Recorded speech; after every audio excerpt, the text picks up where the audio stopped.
My name is Paul Hutton. I'm the Membership Secretary and Registrar for the Marston Sunbeam Club and Register. We look after people who are interested in pre-war sunbeams built in Wolverhampton and provide spares, provide advice, a magazine, website, and all the usual things that a motorcycle club has.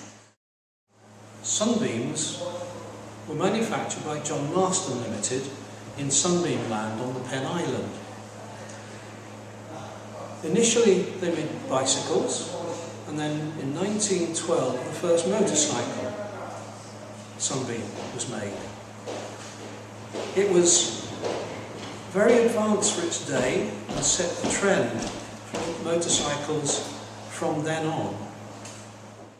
I'm also involved with the Marston Wolverhampton Heritage Trust, which is a trust set up to keep safe a very large collection of Black Country vehicle-related memorabilia and indeed bicycles. The first bike is the Diamond. It was built in Wolverhampton in Sedgley Street in about 1913.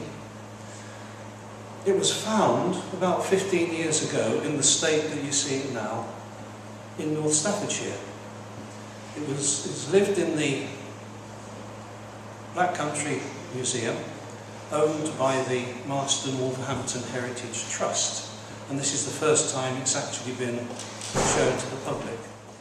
The Norton was built in Wolverhampton for a very short period during the time that Norton Villiers Triumph were in operation.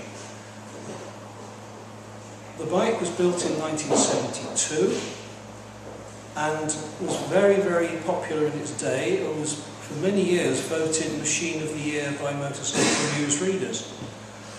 Quite powerful, beautiful handling, and as you can see, it's in absolutely immaculate condition.